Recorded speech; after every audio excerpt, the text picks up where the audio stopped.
Hello po mga kababayan, si Dante Maravillas. Ano niya Mr. Maravillas, yung mga mainit na balita ngayon? Yung patuloy na security threat mga kababayan sa Senado?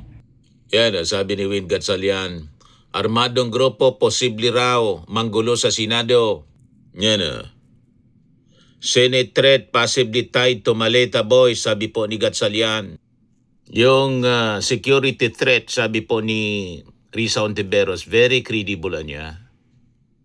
At ito mga kababayan, konektado sa impeachment trial ni Sara Duterte. Kaya nga yung mga yung mga House prosecutors, humingi sila ng security ahead of Duterte impeachment trial. Desidido sila na isabotay po yung impeachment trial.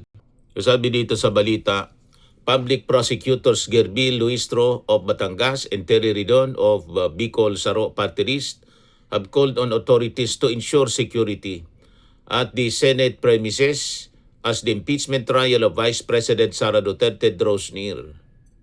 Luistro said that they commend the National Bureau of Investigation's initiative in addressing security concerns, noting that the impeachment is a solemn process which we must protect anya and preserve. Ginugulo po ng kampo ng mga Duterte. Ito mga Duterte senators at may relasyon daw sa Malita Boys. Sabi po ni Win Gatchalian, mga kababayan, binahagi ni Senate Pro Tempore Win Gatchalian na isa umanong armadong grupo ang maaring manggulo sa Senado. Hindi ko lang masasabi in detail, but what he said, there's a possibility na mayroong manggugulo sa Senado. And it's a possibility na armed group yung manggugulo sa api po ni Gatchalian. Anya, sinabi ni NBI Director Melvin Matibag ang babala kay Senator Erwin Tulfo nung Lunes kasabay ng Blue Ribbon Committee meeting. Marami pa rin daw empleyado ng Senado ang nagkatroma dahil sa putukang naganap sa Senado nung nakarang buwan. Nung nakausap ko yung mga empleyado natin, kausap ko ang Execom, marami pa rin may mga phobia nung nangyaring May 13. Yan ang kanilang nasa isip. Tapos sinisisi ni Sara Duterte sa Palasyo Malacanang, mismo sa ating Pangulo, yung kaguluhan daw sa Senado. Malinaw po ang kaguluhan, gawain ng kanilang kampo. Yung destabilization, kampo nila. Yung gulo sa Senado, Duterte senators ang nasa likod, mga kababayan. Yung nagpaputok, mga kababayan doon sa si Aplasco. Wala man pinapaputukan, pinapatamaan, basta lang siya nagpaputok. Kasi po gusto nilang patakasin si Bato de la Rosa. Yan ang napakalinaw. Di ba mga kababayan? Ngayon, pinag-usapan din mga kababayan ngayon yung possibility na si Kiko Pangilinan ang gawing presiding officer sa impeachment trial ni Sara Duterte. Di niya Mr. Maravillas ang masasabi mo? Basta't allowed ng batas din mga kababayan pala. Yan Senate eyes Kiko Pangilinan as manager to streamline Sara Duterte impeachment trial. Yan Kiko Pangilinan to focus on evidence in impeachment trial versus Sara Duterte. Sabi dito sa balita, Senate President Pro Tempore Ping Lacson announced that the chamber is eyeing Senator Kiko Pangilinan to serve as impeachment manager. The role would act as a shepherd for the trial, helping Senate President on whether the objection would be overruled or sustained. Sabi po ni Ping Lacson. Yung idea daw na to ay galing kay dating Senate President Mig Zubiri. So kung ang acting Senate President mga kababayan, si Win Gatchalian, ay mag-beg off o mag-give way sa paghawak po ng paglilitis para maiwasan yung issue ng delikadesa. So ang pagtulak po kay Kiko Pangilinan bilang presiding officer ay nag-iisa at logical na hakbang mga kababayan para mapanatili ang credibility po ng impeachment trial. At para po maiwasan ang maruming taktika ng Cayetano Black, dapat kasi po independent at mga kababayan, credible ang magiging impeachment trial. Yun ang gustong ma-achieve ng ating Senado na ginugulo po ng paksyon ng grupo ng mga Duterte Senators. So sinasalamin po mga kababayan, ni na acting Senate President Win Gatchalian at Senator Kiko Pangilinan ang panawagan para sa isang Senado na sumusunod po sa tamang proseso at hindi po sa dikta ng ilang paksyon. Itong dalawang mambabatas na to mga kababayan ay may malinis na track record.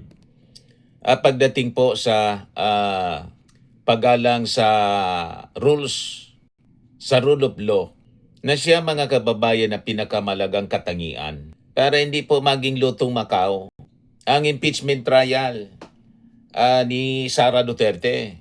So bakit po kailangan maging patas at independent yung magiging presiding officer?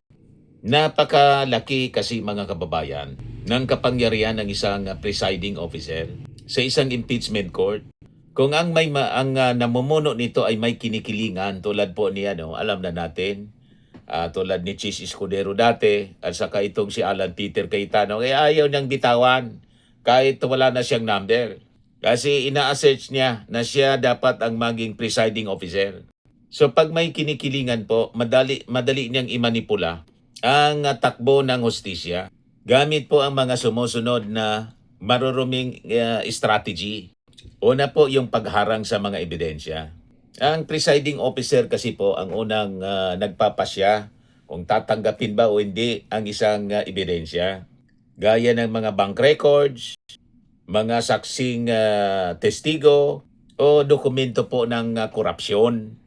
Kung isang tuta po ni Sara Duterte ang nakaupo bilang presiding officer, gagamitin niya yung kanyang kapangyarihan para ideklara na inadmissible niya ang pinakang matinding ebidensya ng prosecution para hindi po ito mapanood o marinig ng publiko.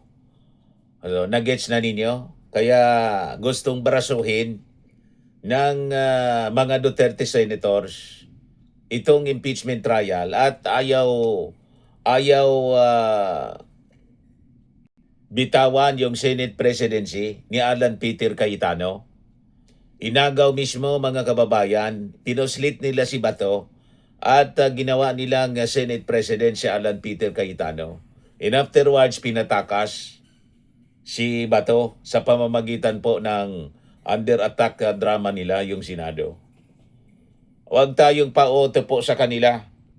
So ano pa, pagkontrol sa bumoto at motion to dismiss. Maaring mag-ahin ng depensa po ng motion to dismiss. Talagang yun ang kanilang intensyon.